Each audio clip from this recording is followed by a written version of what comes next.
Hello, everybody.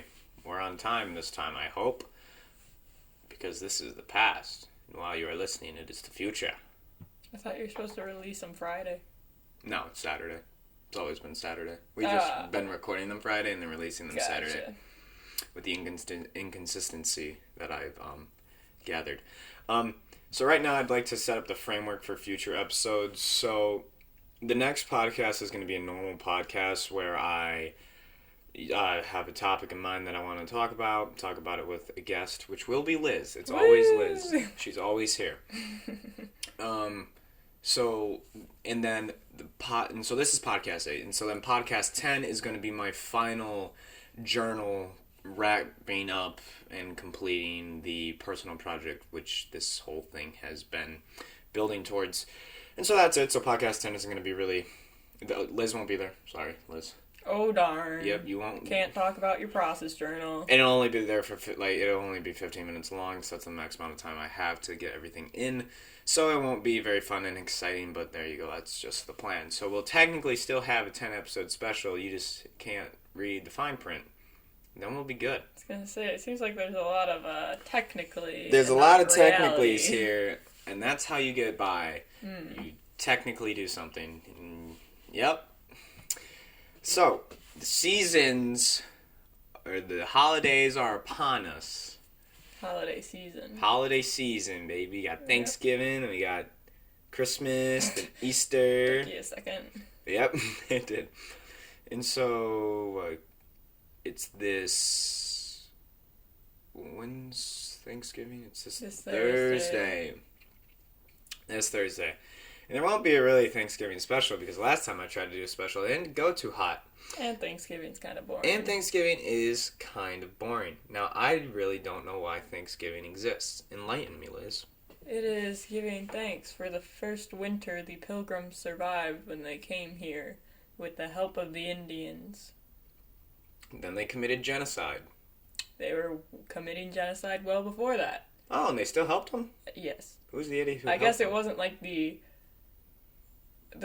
people, the Puritans, they, I guess, weren't the ones who were doing the genocide. I thought they were. At first. Oh, yeah, they did. Okay. They worked their way up, but I think at the first Thanksgiving they were okay with it. So then... Wait, then who's doing the genocide?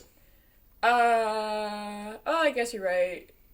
They weren't. Well, I thought they were. There was like a little bit of genocide going on.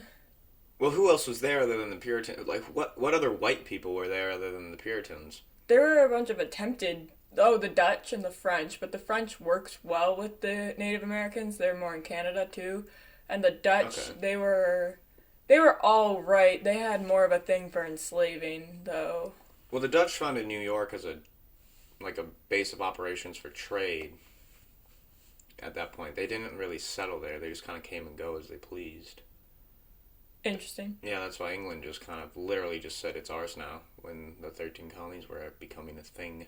Well, the Dutch Republic was also on the decline when Britain came to power. Well, nobody likes the Dutch. Liz. I like the Dutch. Liz and no one else but Liz likes, and maybe the Dutch. Do the Dutch like the Dutch? I feel like the Dutch like the Dutch. I feel like they have to like I think the Dutch. most of Europe likes the Dutch, too. Well, I feel like they're pretty unproblematic. Well, yeah, they don't do much, do they? They haven't done much. I mean... Well, they the hit Dutch their peak in the 1500s, and I know.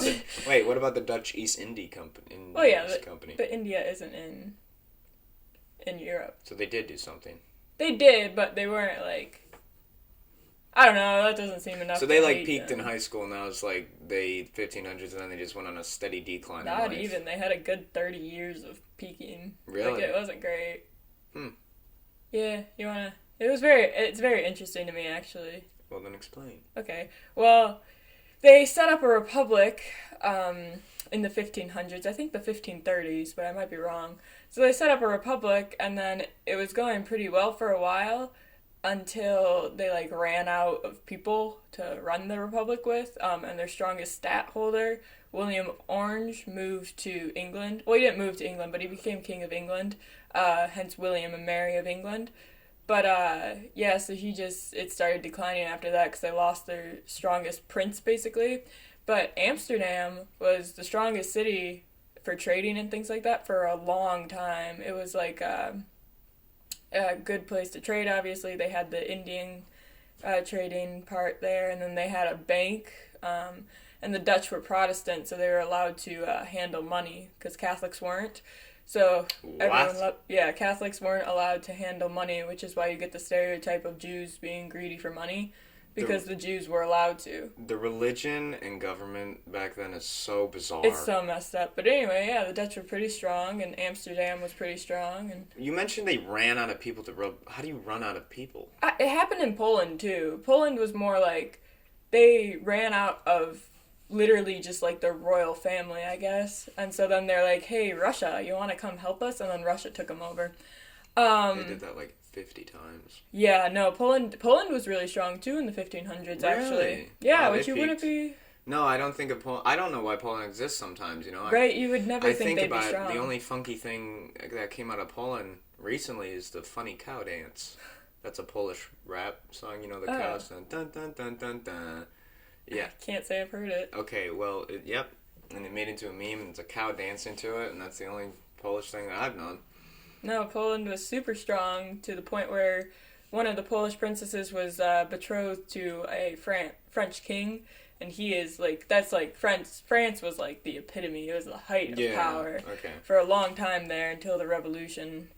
But, yeah, so that shows how, he didn't get married to her, but that shows how strong that Poland was. But then, yeah, they ran out of people, and there was a bunch of fighting. So you just run out of people? Like, royalty or just people in general? The Dutch ran out of their... Well, okay, the Dutch was a republic, but they had these things called stadholders, which were like princes. Okay. So, like, the Netherlands was divided up into, like, 9 or 15, I forget. It was, like, between 9 and 15 different provinces, and so each one had a stadholder who was, like, a prince, and they would meet at the republic. Like, they would have their congress or whatever it was called. So the princes would vote? Yeah. Okay. But they had the one strongest one who ruled the biggest area. He was William of Orange. Got it. After William of Orange, he didn't have any kids, first of all, but after him, it just steadily decreased and they lost people. So the Republic imploded and they couldn't support it anymore. Okay, that is like the most boring imploding story I've ever heard out of a country. Because usually it's civil war, famine. A guy left. The Dutch decline was really, really, like, just slow and just, like, nothing really exciting happened. Then they just kind of were there, and, you know, that's okay, too, because they lost their colonies, and it's fine. And they're still there. Yeah. Good old Well, Dutch. yeah, but they were the first republic in Europe. Yeah. Followed by Britain. Well, they were a constitutional monarchy with their, not pragmatization, that was Austria, but it was, the Glorious Revolution. You do know a lot about Europe. I'll give you that. Well, I am taking European history. Dang. Yes. So back to what we were originally talking about. Thanksgiving. So, the Protestant pilgrims,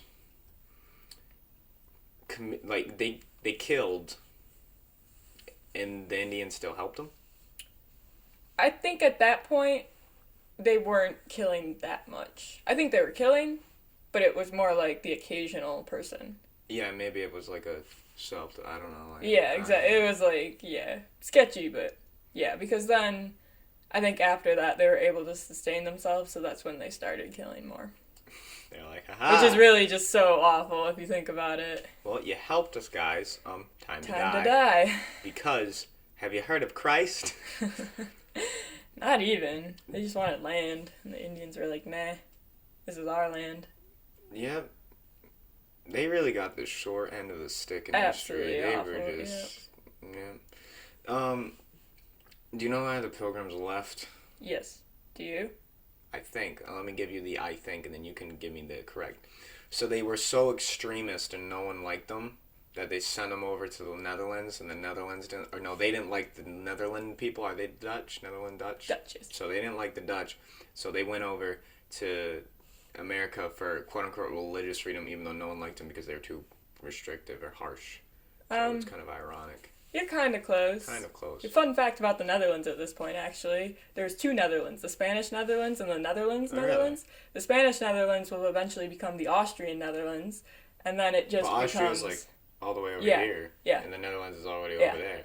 But they won it in, I think, the War of Spanish Succession. There's so much canoodling between nations. So anyway, so they took it. And then eventually, I think it just becomes the Netherlands. But Okay. where the Netherlands was Protestant, the Spanish Netherlands was Catholic, because Spain was Catholic. Ooh. It was a big deal. Yeah, it had to be a big deal. Yeah. Oh, so anyway, okay, so the Protestants, they came over around when Queen Elizabeth I was ruling England. They were from England. And she said that to help kind of like, because her father, Henry VIII, started the Church of England. And then Mary the First, her sister, started this, like, the Catholic England again, but she died. But her brother Edward, like, started this Calvinist England, which is what the Protestants were. Okay.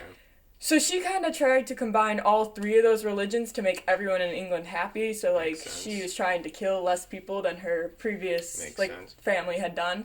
Hold on, not or to interrupt you, but a polite interruption. You know what I don't get about the whole Protestant Calvinist is they're all Christian. Yes. But they don't like each other because they're a different branch of Christian. You want to know something really funny about that? Sure. Well, it's not funny, but so the Ottomans, they're Muslim, obviously. Yeah. The farthest they made it was into Vienna. Got it. So they got it all the way to Austria, which is pretty impressive because it's really far into Europe. Mm-hmm. So every single country in Europe except for France helped out to stop the Ottomans from winning Vienna. Right. France didn't do it because they were Catholic and Austria was Protestant, and they were like, Austria was Habsburgs. Yeah, so they didn't like the Habsburgs, so there was like, you know what? I don't care if the Muslims take over. So, like, it was so stupid because it wasn't solely based on religion. It was also, like, the family name in there, too, which was just not it. Like, it's just... How do nations survive on that logic? That makes no sense to me. Like, they don't for very long. No. Eventually, you see the shift from, like, religion to political ties, which is where I'm at in Euro right now, which is kind of... What year are you at right now? We're in the 1700s, so we're in the wars of the 18th century, which is really interesting because they're all political now. Aren't there like 30 million wars? There was so many wars. Like, it was just a century straight of wars. How do you function just doing that? You don't. This is where you will see the decline of France and Britain because they were involved in almost every single one of them. Nice. Yeah, no, because they were bitter enemies, so they're like, all right, France joined this side, Britain's got to join the other side. Yeah, It was interesting. So when did they become allies? World War I that's the first time. So okay. It was interesting. It's interesting to see that because they still didn't want to in World War I. Oh my god. Which was crazy, right? But they had to. They were forced into that position.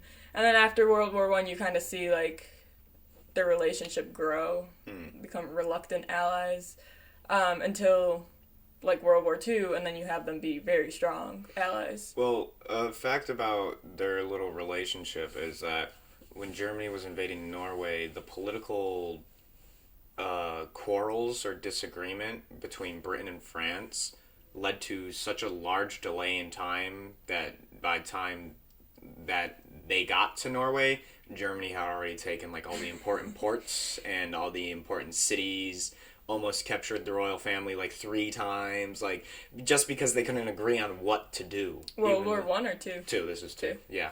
So. Well, yeah, you got the policy of appeasement in World War II, though, so that also didn't help. They were just kind of really dropped the ball. Yeah. They'd like they kicked the ball away. World War II is a mess. It was. The beginning, like, it's just very Well, the messy. beginning for the Allies was a big mess. It was a mess, The beginning for the Axis was very nice. Yeah. They did. They did kind of dominate crush for a while. it. They did really well. Yeah. Like, surprisingly well. No, I wouldn't even say surprisingly, but... I would. I mean, to do that level of conquering and taking over, that's extreme. How fast they did it, too. Yeah. What, France in 3 weeks? Yeah, something like that. I don't know. Completely stupid, though. There's no way they could pull it off. No way they could win. Axis forces. That's debatable. I mean... Well, I feel like if the U.S. had stayed out, they would have had better chances of winning. Yeah, and if they didn't attack Russia. Yeah, but Russia would have attacked them eventually because it would have been a while. They weren't ready. The prediction by most historians is like 1942, around there. They would have gone it because at the time they were still recovering from the mass killings. But the U.S. would eventually gotten pulled in because that was Japan's plan all around. We in my other history class we watched a video about Japan and the history of it in World War II. That was crazy. They were planning in 1907 to challenge the U.S. Yeah. It was crazy. Because, well, they wanted all those islands and stuff for the oil, for the rubber, and the U.S. got a lot of imports from there at the time, so... And that's why they kind of got more aggravated, because we put a lot of sanctions on them before Pearl Harbor in, like, 1937. Well, they also got aggravated because of the extreme racism in the 20s. Hey.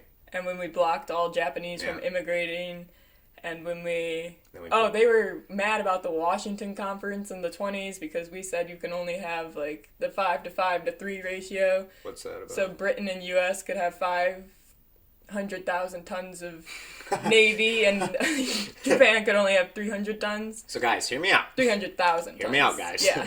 It was... Two world powers, more stuff than you. Well, you want... It's even funnier because, like, after that, they added in France and Italy, too, in the treaty. So it was 1.75 for each of those. Really? That's so bizarre. It was funny. That's really bizarre. It is. Well, that was the demilitarization period. Yeah. Have they, have you guys ever talked about, like, what Japan did in China during that time? Yep. The Manchurian crisis. Yeah, and then... That was messed up. Oh, it's kind of amusing, though. It's all horrible. But, like, how they started it. Oh my gosh, in the video we watched, they were like, yeah, so this general of the Kwantung army just blew up the track, and then he turned to his two buddies, and he's like, alright guys, so China just blew up our track, we gotta go and attack them. They did that to invade Shanghai, too. So what they did was they had Japanese troops march over a bridge. Once they got over the bridge, they blew it up and said, oh no, China blew up the bridge, and then they invaded Shanghai. Yeah. And what's funny about that is that the Communist Party and the Democratic, whatever you want about it, they actually kind of joined forces to fight the Japanese. Did not go well. No. China was weak, though. So. They were, but they put up a hell of a fight. Not in Manchuria, so maybe in Shanghai. No, in Shanghai, though, it was huge.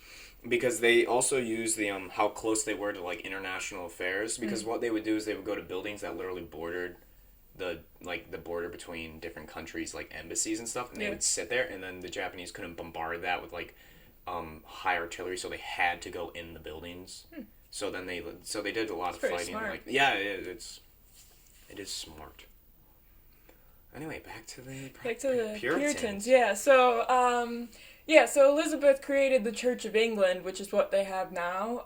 So it's basically a combination of Catholicism. She's been alive for 300 years. Yeah, she's really good. So she combined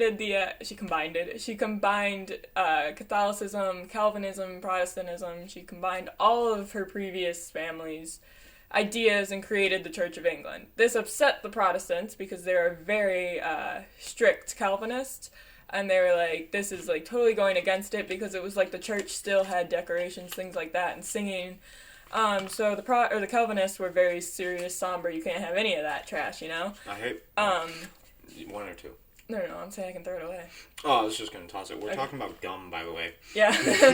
And then the Calvinists didn't like this. So she approved that they could go over to the New World because England wanted colonies anyway. So they went over. And, yeah, the rest is kind of history, you know, as they say. But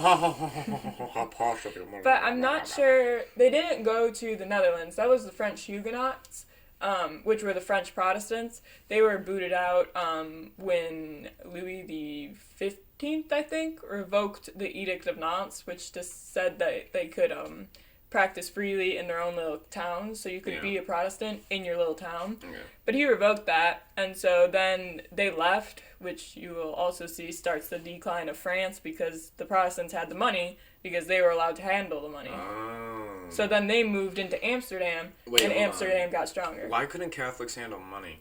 It's just what the church said at the time. That makes no sense. It doesn't. I'm sure there's a better explanation, but, like, that's as far as I understand it. The church said no. Okay, that's really weird. It was, yeah. I always think that's a little weird, too. Yeah. Going back to weird genocidal maniacs, Columbus. Yeah. That's a character. I don't know why we celebrate Columbus Day. Yeah. If anything, It's not even like Discovery of the New World Day. It's Discovery of South America. Yeah. We didn't land Exactly. in it. If anything, we should celebrate Leif Erikson Day. Yeah. Because woo! he discovered Ding-a-ding-a-ding. Boston. Wait, in SpongeBob they do. Yeah, but we Leif don't. Erikson Day. Ding-a-ding-a-ding. I think that's... I don't think we should celebrate Columbus Day. I really No. don't. It's so pointless. It is a bad holiday. There's so many pointless holidays. So many. Yeah. I'll argue with you about some of them, though, because I think, like, Valentine's Day, like, that's considered very pointless, but think it's I a like the pointless idea of holiday. Yeah, it. I like the idea, too, Yeah. but, like, you could do that every now and then. It doesn't need to be a holiday.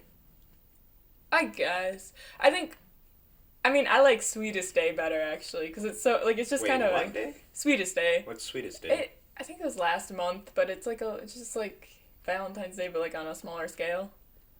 I kind of like that. It's kind of cute because it's not like commercialized. It's Yeah. more like private. Well, the problem I have with, like... Okay, I think Mother's Day, Father's Day, Valentine's, those are the big three pointless ones for me. Yeah. I think they're way too... All holidays now are way too commercialized. Stuff like Thanksgiving, Christmas, Halloween, all way too commercialized. And it takes the enjoyment and kind of what they're meant for, especially if they're religious, away from it. Yeah. And I'm not the biggest religious person. I'm not the biggest fan. Jesus and I are not on good terms at the moment. And so it is a little insulting. Like, really? You know? I think that Valentine's Day, well, yeah, holidays are commercialized now, but Valentine's Day and Father's Day and Mother's Day, I think they're a nice idea, but I think that you should also just be showing your appreciation throughout the year, Yeah. so I don't really understand the point of it. Even subtle things, too. It doesn't have to be like Yeah. a gift. Well, that's why I like Sweetest Day a little better than Valentine's Well, Day. gift giving is also kind of absurd to me. Especially for it's like Mother's Day, Father's Day. It's like, it shouldn't be a gift. It should be like small stuff throughout the year, which kind of shows your appreciation Yeah. in that kind of way. For Christmas, I understand gifts. Yeah. That makes sense to me. I like Christmas a lot. I think it's pretty fun. I will agree with you. It's kind of intense commercialization, but Mhm. it's also like kind of fun to walk into stores and see all the Christmas lights hung up Yeah. and things like I like that. And it makes me happy.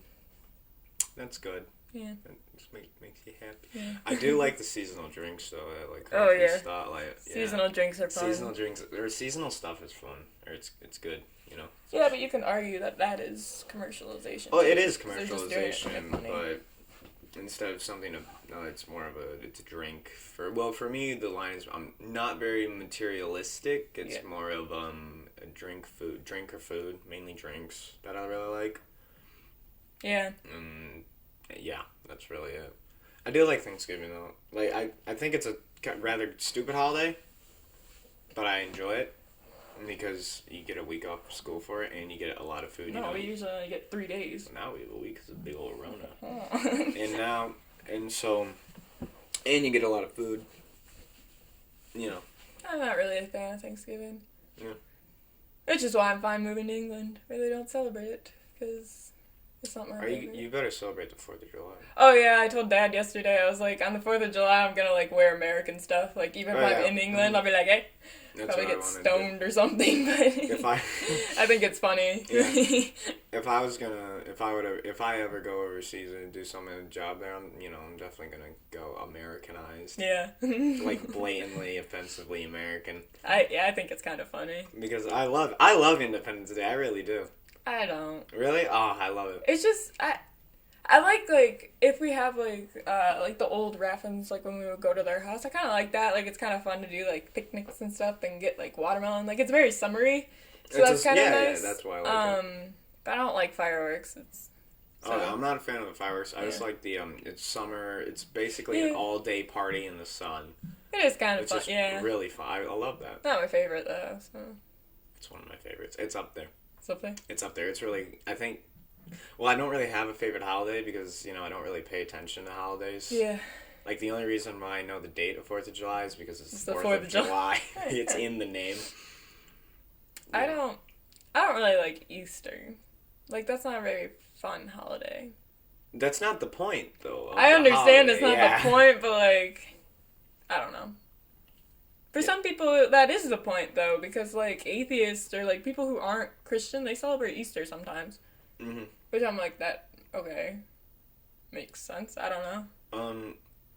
Over in Asia, because I'm Mr. Asian Man, some families celebrate Christmas even if they're not Catholics. They just exchange gifts and stuff like that. Yeah, Christmas and Easter. Which I don't know. That's kind of nice. Kind of shows how big the religion is, though.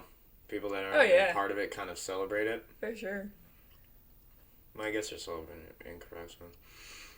Because the strict religion person version of those holidays would be go to mass, meditate all day. Yeah, and no presents. Yeah, because that defeats the. I don't know. Yeah, I don't know. Or like small. I have no idea really. Yeah, but I like the holidays for the most part. Like I like Christmas and I like Halloween. Those are my two big ones. I don't like holiday season.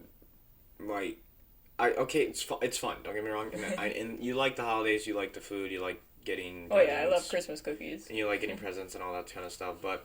The buying gifts for people, that's just an added level of, like, stress that they're gonna like it, yada, yada, yada. It is, but I like it. I think it's fun. Like, I was just telling Dad, I'm so happy. I went to Barnes & Noble for 2 hours, and I found something for you, and I found something for him, and I'm like, I'm so happy with them, because they combined everyone's interest. Like, I'm just... Is it like a read book? It's maybe not even related to that. Oh. You have no iris right now. Like, you are literally all pupil. Well, it's a very bright light. It's a bright room. And creeping me out, though, so... Hold on, I'm going to look in the mirror, because I'm kind of curious, actually. It's not going to show. Oh, wow. Yeah, you have, like, zero iris. It's like you got little black pools, like you're a demon or something. Like an alien. You know, an alien movie? Yeah. they're literally just all black. That's pretty cool. I like that. I really like eyes. Eyes are cool. Which is a weird thing to say, but like in a video game or like you see the animal's eye or like a demon eye. Eyes tell a lot and they're really cool just in general, you know? Like why are the irises different colors? I don't know. Good talk. I thought you were in basic anatomy. I am, but we are on the muscle unit. I can tell you the names of the bones, but... What's that bone? The phalange. The phalange? The distal phalange. Distal phalange. Yeah, and you know what's fun? There's no there's no medial phalange in your thumb, so it's just proximal and distal. Where the other you have proximal, medial, distal. Okay, so if you like incorrectly pronounce like a bunch of bones, is a demon gonna spawn because you're like speaking Latin? I don't think any of them. I mean, they might be Latin, but they're not Latin. They're kind of Latin-y though. There's Latin roots. Yeah, I think more so than Latin. There's Latin roots in a lot of words. Well, yeah. Yeah. Most languages. Not most languages, but some languages have spawned from Latin. Well, I think the Romantic languages. Yeah, the Romantic language, and then it went Greek to Latin, Latin to German, German to English. Okay, well that's a Germanic language then, not the Romantic. Oh, I thought Romantic. Wait, so the Romantic language is... Latin's a Romantic language. Well, no, but that's how they translated the Bible. I know that. Yeah. Yeah. But that again was. Wait, is English a Romantic language? No. It's not. Then English is not considered Romantic or Germanic. Then what is it? Just a language? Just, yeah. Because it's such a combination of everything. Because maybe it's more, it might be considered more like the Nordic. I don't think that's like a specific, but it's more Nordic than Romantic or Germanic.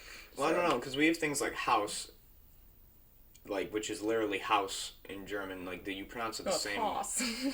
A house of Holbein. So, but they're literally the same word, different spelling, or the same pronunciation, different spelling. Yeah, but English from the region it's from, it's more Nordic. Wait, where did English come from? England. Yeah, but what part of England? Oh, so it came. You had the Saxons. Saxons and Anglicans? I think it was Anglicans. I think it's the Anglo-Saxon. Anglo-Saxon. Yeah. Weren't there a bunch of Anglo-Saxon? Oh, that's why there's the Anglo-Saudi War or whatever, and they're cause that's what they call English people, you know. I don't know, because the Anglo-Saxons were 13, not even 1300, it was 300. No, but I'm just saying, in a lot of wars, it's the Anglo-something war. Yeah, and that's England. Yep. And I was always confused, what? No, yeah. Okay, got it. But no, so you had the Anglo-Saxons, and then English kind of became more universal with William the Conqueror.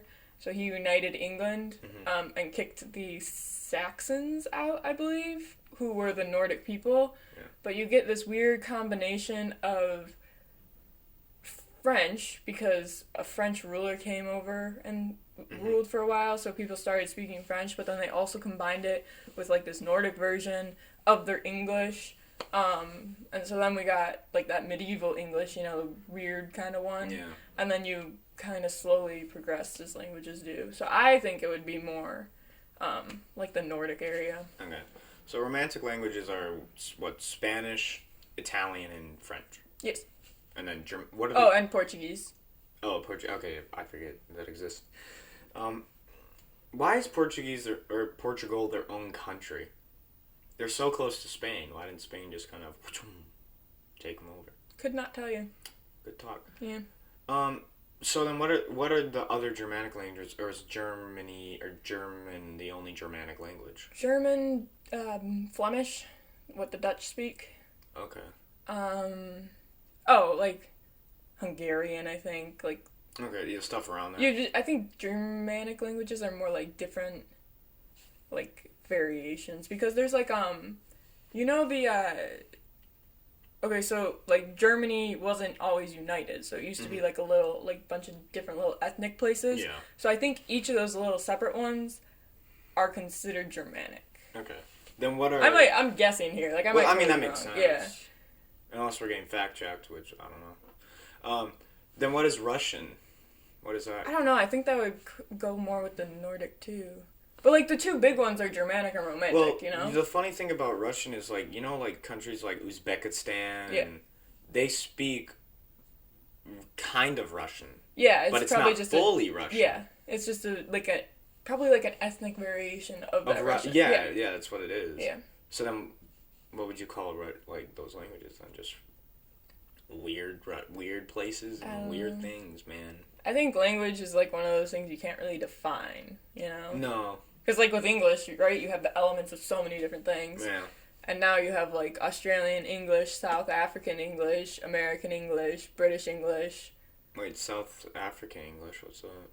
It's just, you remember that documentary Mel and I were watching? Sure, yeah. Did you like listen to how they were talking? No, not really. It's just different accents. Well, that's just a different accent. It's not a completely different language. But it sort of is, though, because, like, that's the terminology. Okay. Like, the ways Canadian English. The ways you, like, certain names you have for certain things are totally different. Okay, well, we say shopping cart, they say trolley. Yeah. That's not very confusing. But they have other stuff, too. I know, but that's not a completely different language.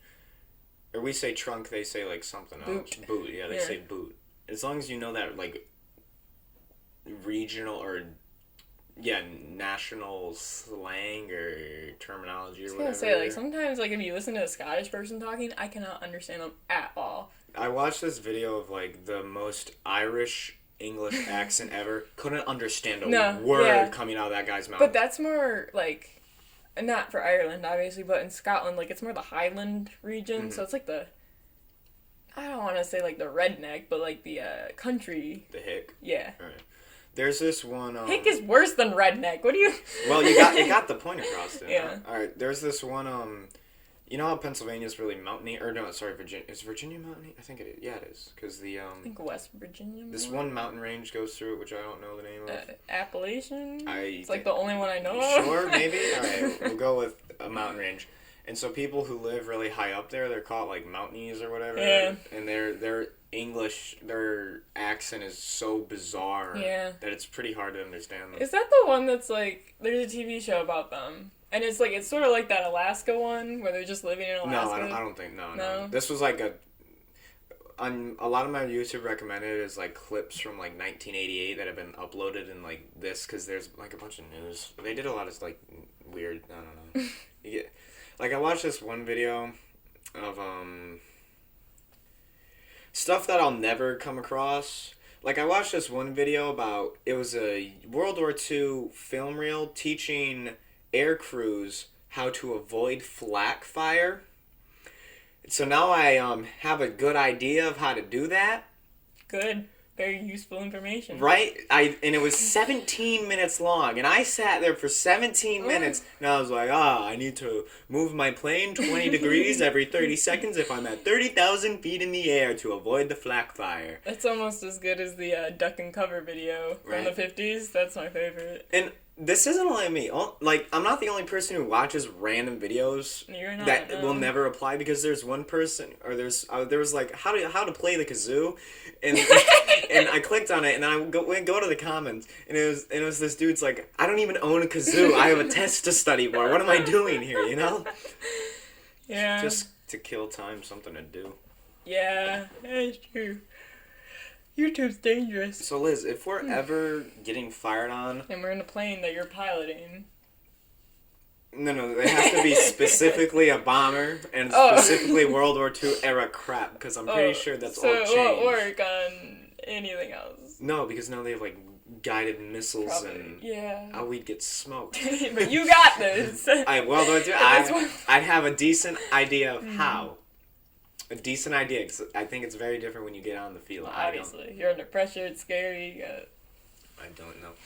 Then I watched like the hit statistics of like what happened to the inside of the bomber crews, like where it's most likely to get hit and all that. Yeah. Don't know why. I'm never gonna be in one. Never gonna get shot at in one.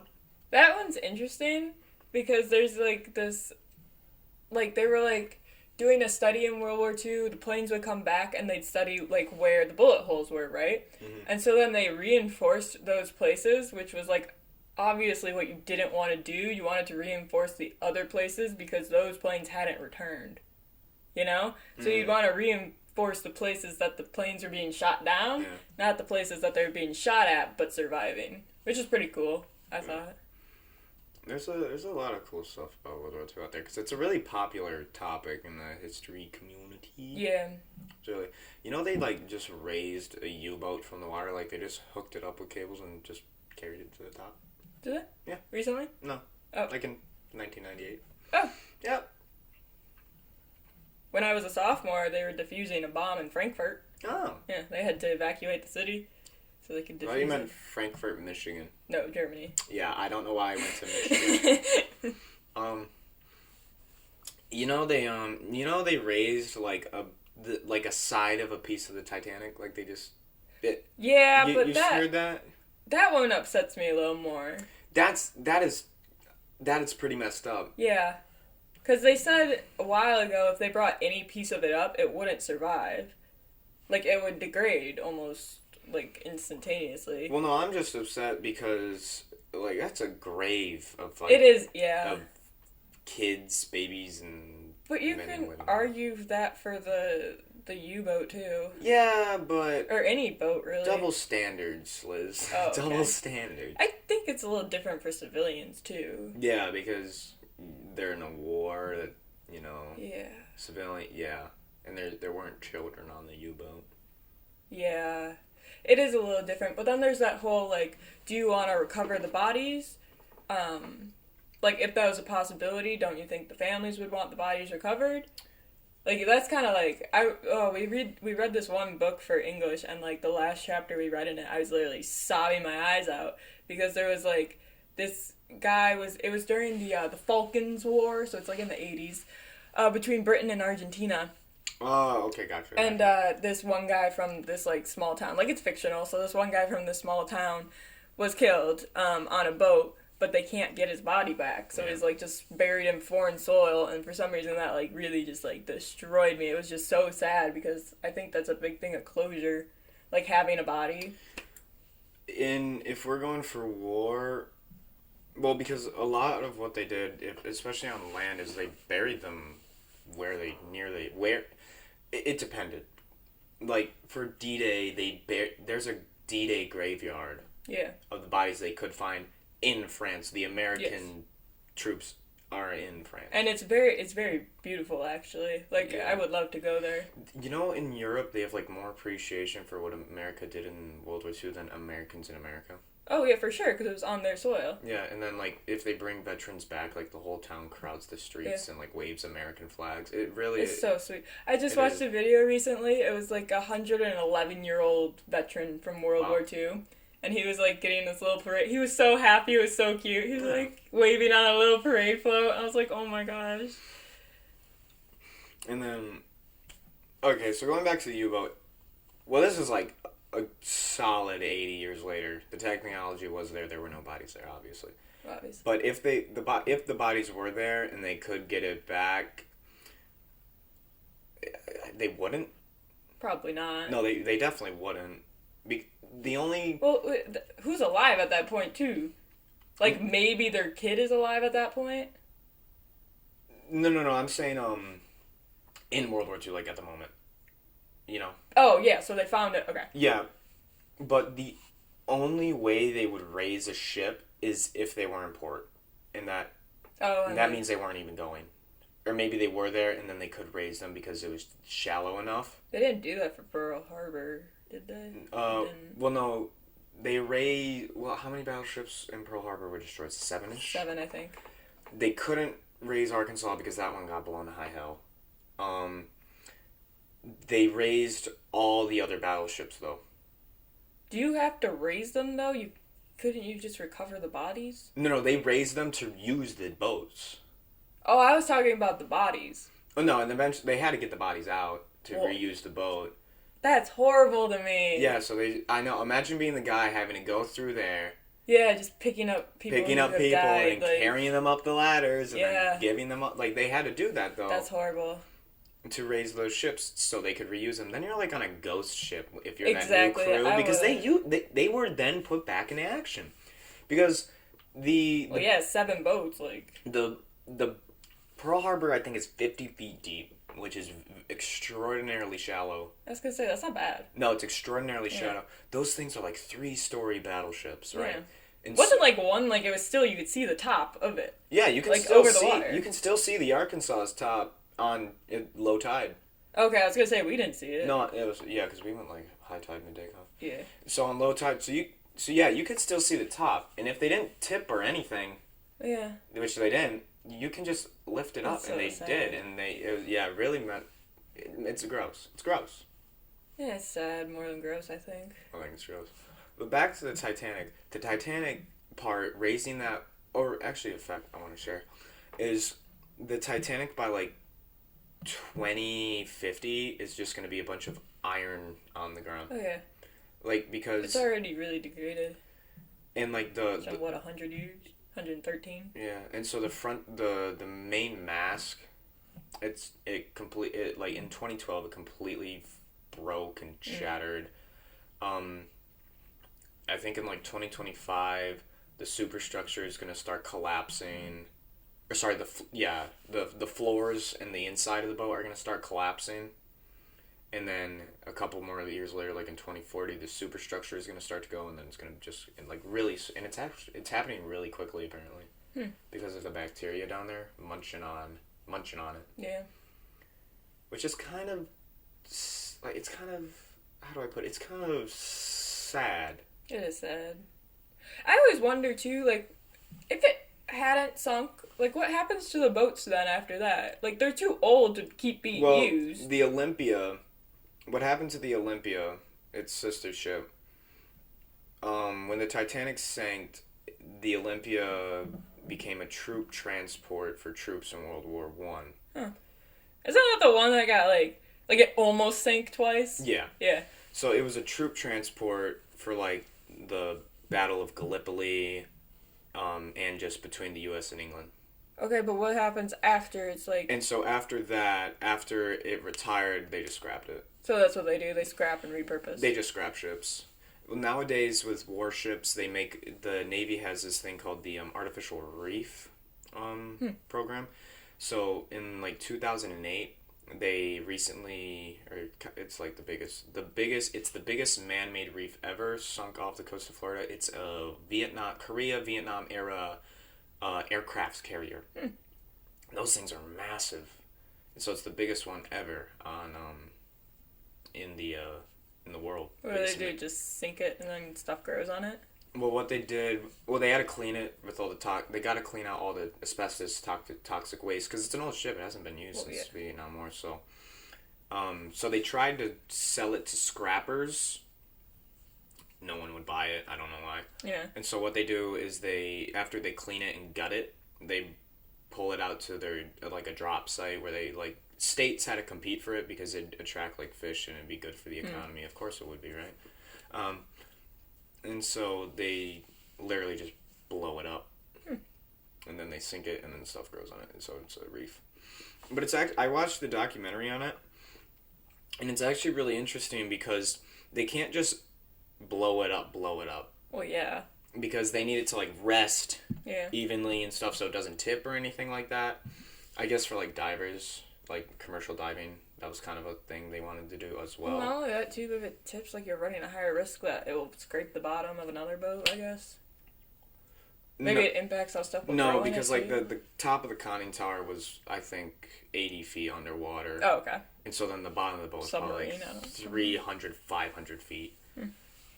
And so what they had to do is the ships are so well built nowadays that they couldn't just blow out the holes in the side because it wouldn't have sunk. So they had to fill it up with water first and then blow it up. So because what ships have now is they have like 8 inches of straight steel armor, a space where water is supposed to go if there's a breach, another space and another space, and then the internal of the ship. Alright, it's good that they're that well built. Yeah.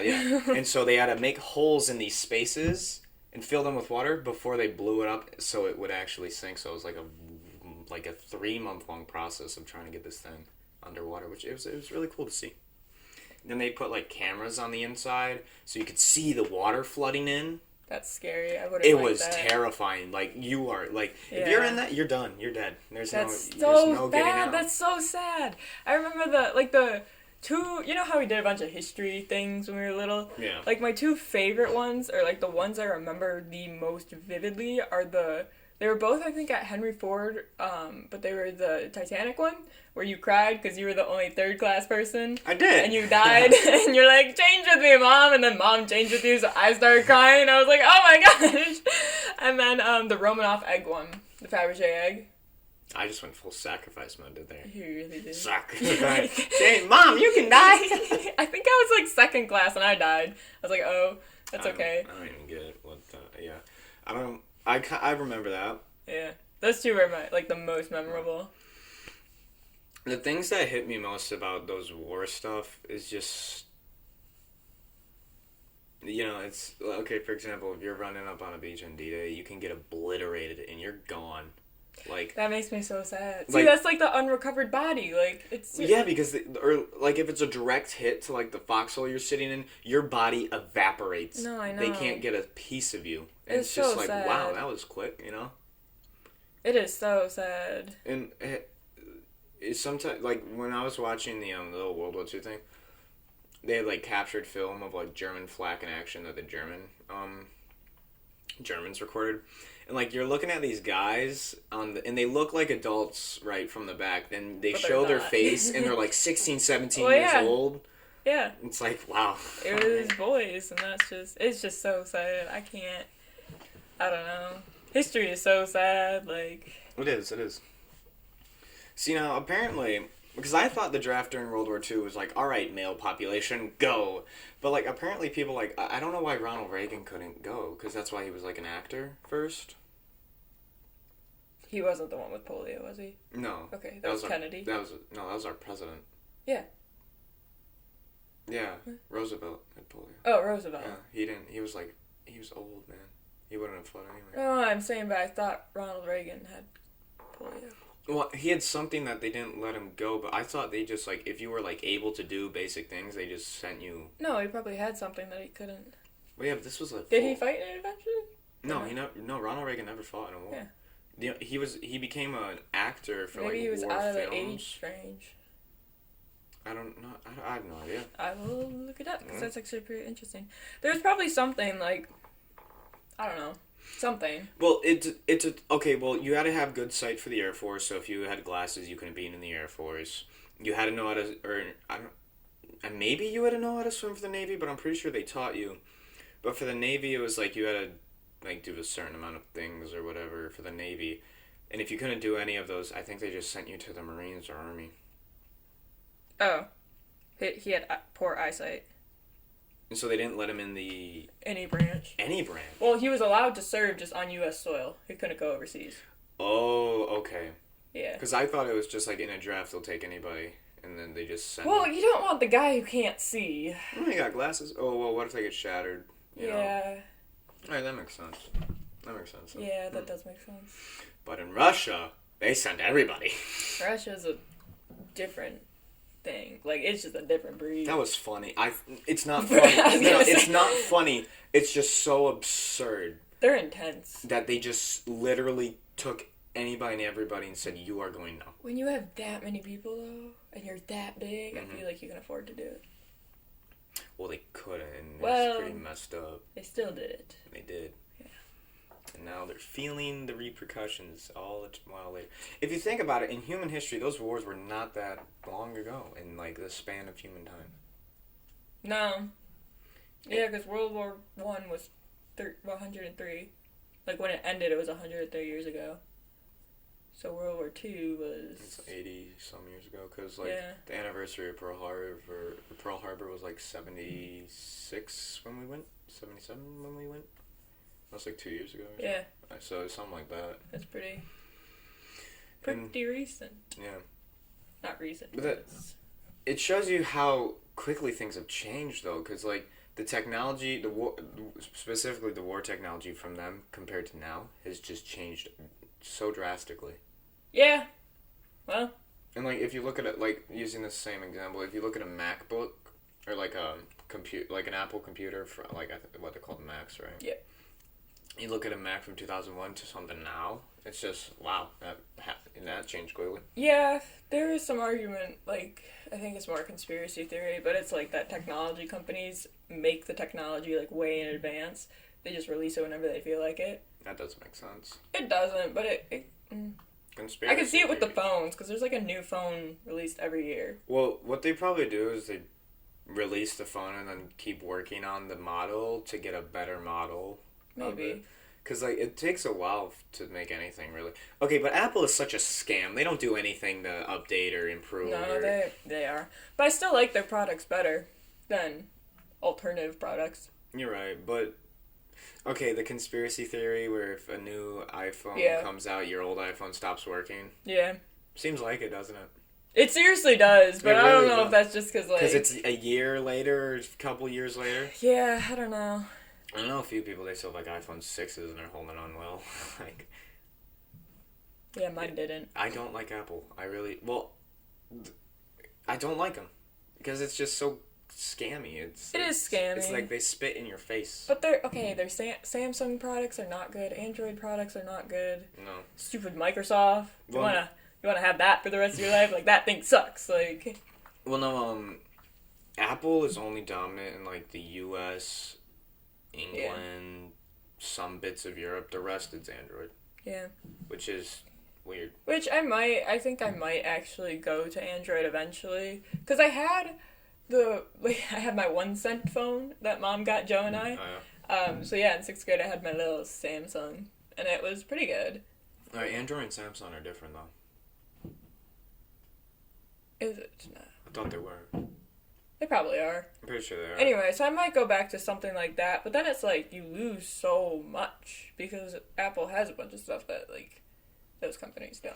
Well, you know what Samsung does? They actually have, like, more features, and they released them earlier. Like, you know the stupid thing that Apple released where you can customize your home screen and, like, different blocks and stuff? The widgets. Samsung's had that for, like, 5 years now. Yeah. But I didn't like it back then. Oh, okay. I still don't like it. Like, I think it's I haven't updated my phone. I haven't made it all fancy and stuff. I updated mine, and there's only one cool part that I like. It's like, if you do this, it shows you pictures. I do like that. Yeah. But, like, everything else, I don't. Well, I'm not gonna do that. I don't update my phone a lot either. I don't either until it tells me, because then I have the notification. Well, I wait till they force me, like, cause like today I'm getting a manual update, because and the update came out a while ago. It's just I don't care, and I don't think the change is that big. It doesn't really do anything. It doesn't seem like it. Yeah, but I might go back. I think the only Apple product I'm really gonna keep is because I want a Mac. Like, I really want a Mac. Yeah. Because Macs are just better than this. I like these though. I've gotten really used to them. I've gotten used to it, but I hate it.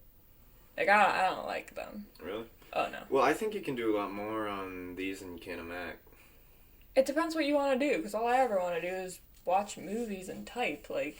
Well, yeah, but if you're doing technical stuff like this, I always go with if you want to do technical stuff like recording and uploading and editing, you have to go with these. Because... I don't think so. Well, they just convert better with, like, programs, you know? Like, a lot of programs are built around Windows and not Mac, which when we had the old Mac computer and we'd always try to do, like, a school project with pictures and stuff, it was such a pain because you have to convert it. That's when you just kind of go, and it's very, very nice. I like Apple laptops better. I'm probably going to get a Surface Pro if I go to college. I like them. To me.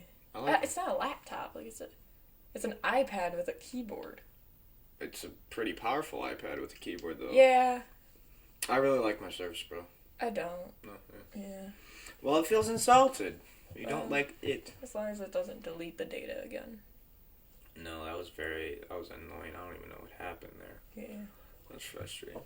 What are we at? Alright. Well, I think that's a good point to wrap it up. I think you're right.